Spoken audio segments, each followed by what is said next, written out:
Could I chime on that?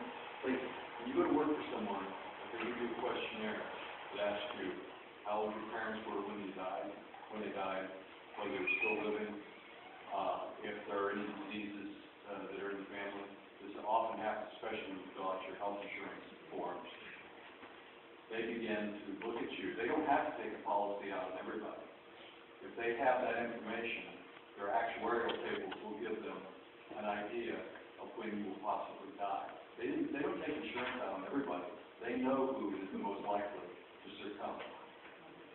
It's very, very ugly business. How does this show up here at the university, college? Do you have any direct experience with this affecting your life as a student? Well, in about a little while from now, us all meeting here will be illegal. We will not be able to come here at 9 o'clock at night and be sitting here among ourselves because we will have to be in our houses by 7 o'clock at night. And this is in the very near future when martial law is planned. You're anticipating that? Yes, it's in effect right now, but it hasn't come to a completion. So this meeting here with all of us will not be taking place in another 6-12 months from now. And what is your experience or evidence for that? My experience or evidence for that is I served in the United States military for 4 years. And I got some background information that says it's going to happen soon. And that's all I can give is a warning. So that's all I say. If you have questions, I'll answer your questions, but I just give a warning to everybody. No, I don't mean that. But I have higher up exposure experience. That's the preparation they're making. They will be martial law time soon. Everybody will have to be in the house by 7 p.m. If you're not, you will be shot. I would just suggest that anybody, I just won't say anything, I just ask everybody to Google McCarran. McCarran, or It was passed in the 50s. It sets aside reservations to house people in case of disorder. Many people are poor and homeless right now. People are living on the streets, many people, not just here in Hawaii, all over the world. And maybe in another year or 2 years from now, you'll see in your lifetime 2 billion people are just going to fall off the face of the earth, disappear. You're going to wonder what's happening with 2 billion people. They pass away from famine, disease, disaster, whatever have you. So when all these things start to occur, what are we going to start to do? Who knows? We don't know. I don't know all the answers. I'm just giving them a warning that this is true and it's going to happen soon. I think this gentleman's right because I know that Kellogg Brown and Root, a subsidiary of Halliburton, who built the feeder camp, now has announcements out hiring people to man it. I've seen them. You've seen the announcements? Yeah. To feed on what he's saying, this gentleman, they're going to have detention centers real soon. Detention centers are going to be like prisons, and they can detain you for any reason. And there is no court of law. There is no law. They keep you as long as they want to keep you, based on your disease, what you look like, how tall you are, what color hair you have, if you're blue eyes and brown eyes. You will be detained, without question, for as long as they want to keep you until they determine that you're not a threat to the society. And who determines that? Who determines that? The guy from Chase Manhattan, the guy from Citibank, he'll determine what's good for you and your family.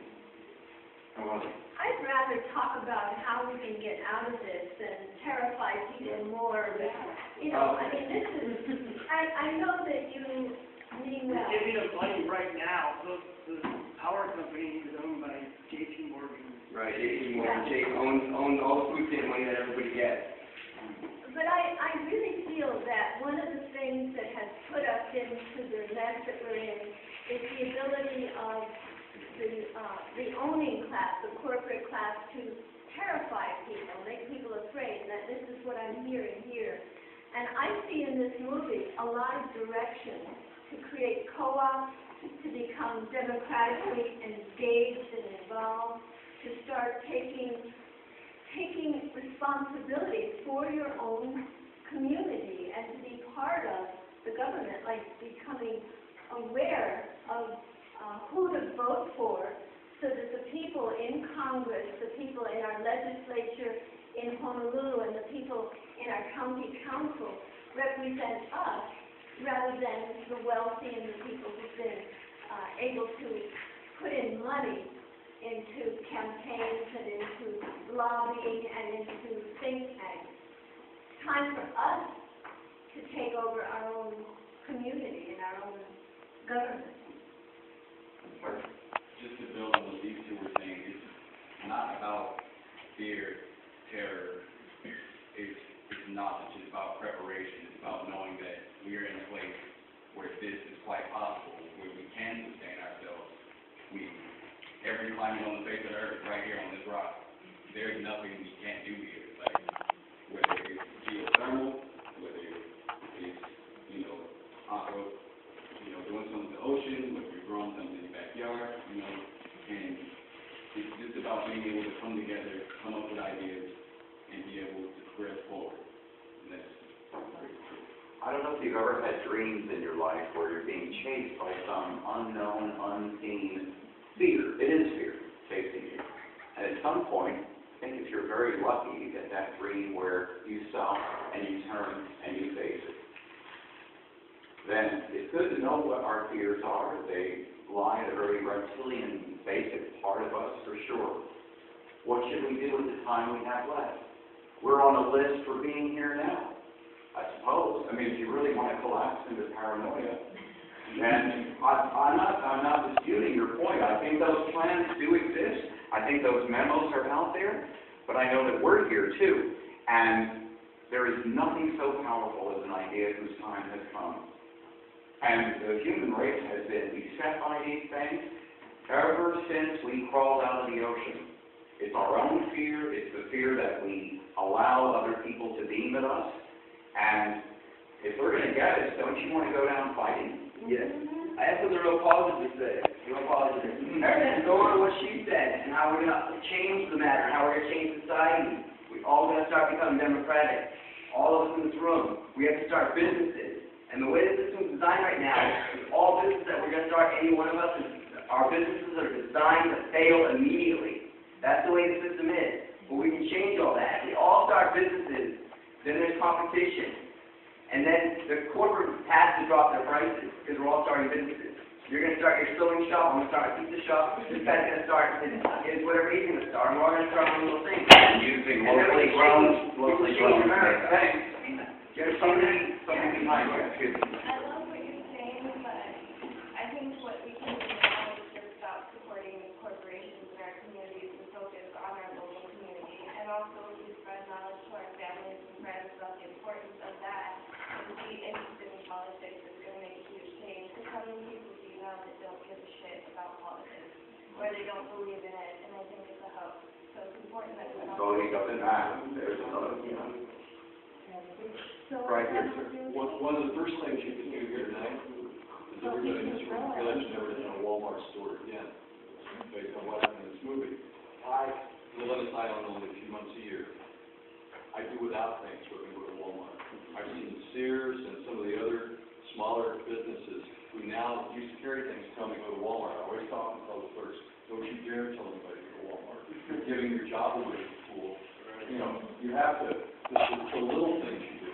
If I were here as an organizer tonight, nothing negative about you. I don't believe that. I mean, I think it's negative. I love the criticism. I wouldn't actually join my group. I would listen for young people that have ideas, and I would invite them to come with me and try to develop some strategies.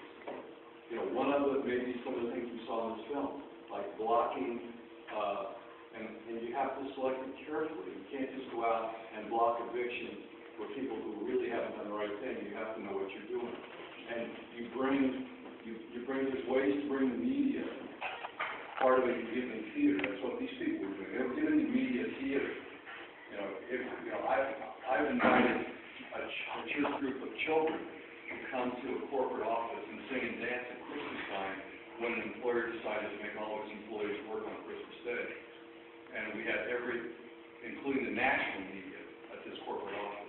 The Bob Cratchit strategy. Exactly. And we actually had someone dressed as Cratchit go in and try to see the CO and say, I'm here because I learned my lesson. I need to talk to you.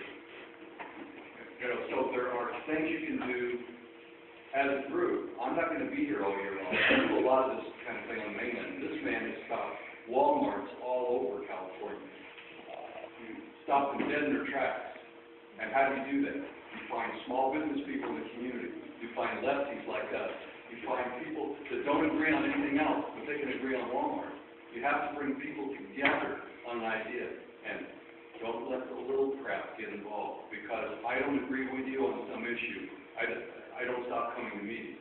You focus on what you need to focus, and you do it a little bit at a time. And you need some success along the way, so you have to choose one. And you choose wisely. That's why I said if you're gonna stop a foreclosure, you choose it wisely, so you can actually win them. Stand with finance or something. Sure. Yes, I worked in El Salvador during the revolution, and I learned something when I met with so-called revolutionists who were meeting at a Pizza Hut, smoking Marlboro cigarettes and drinking soda. Yet they were fighting when we were talking about a capitalistic system. When I mentioned to them the true enemy, which was the capitalism that they were supporting along the lines here, right away we all stepped out and they realized that we need to go support a local business instead of a foreign corporate thing. So I think that's one thing that dealing with capitalism, what they're doing today. The other thing too that concerns me is I notice a lot of young people today going to school are already in debt. It's so expensive to go to school today that they're already going into debt and being indebted to, quote, government or whoever it is that is controlling our lives. These other people that are talking about business, I've been in business now all my life, and what I'm out of business for is several reasons. One of them is too expensive to do business in this country. There was a confusion as to unions and union wages. In Asia, we say the United States has priced itself out of a job. It's too expensive. You want to get some mechanic to change a spark plug in your car, it's $99 an hour. You want to change a washer in your faucet, it's $75, you see. And it's so expensive to do anything in this country that my businesses are overseas. And then for somebody to start a business today, again, what this movie presented on one of the factors of capitalism is to get people into debt, which is one thing that we did not do when we were young and we started our businesses. We didn't have to go into debt.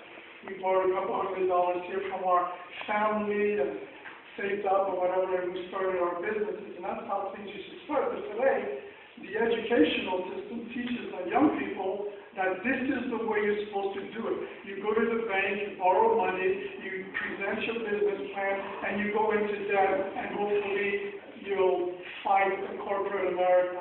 So what these people are saying is true. You don't go to Walmart, but you also don't buy a soda. You know, you don't buy a pack of cigarettes. You don't go watch a movie that's costing you $9. And it goes on and on and on like this. So you're talking about personal decisions that lead to social change. Right. Sure. Okay, just a powerful image I have that I would like to present. I teach about China, not that I'm the world's expert on it, but in 1989 when the Communist Central Party sent tanks and battlefield weapons against students who were protesting peacefully in Tiananmen Square, the people of Beijing, it was really amazing. There's a lot of film about this. They met the soldiers. They made human shields and human blockades. And they met the soldiers and brought their children up to them and fed the soldiers as they were trying to take over the cities. And at least on the first wave, it worked to turn them around. We're your countrymen. You're going to shoot us. I'm your brother. I'm your sister. And one of the most powerful images, powered by an image from our country, the Statue of Liberty, that they were wearing on their T-shirts, is Tank Man, that single individual who walked right up to the tanks, not just once, many times. And this is a line of tanks ready to just blow buildings apart. Now, it was a fleeting moment. Nobody knows what happened to that man. But that is the power of an individual. That is the power of one person. They don't know where this guy came from. He was wearing a business suit. He's on his way back from work or something. He just walked up to that tank and stopped it. Time and again. So I just don't want us to sink under the belief that we don't count. And I'm not saying you're saying that, but while that may be happening, plans change. You know? There are forces at work that are way bigger than, Way bigger. yes, plenty.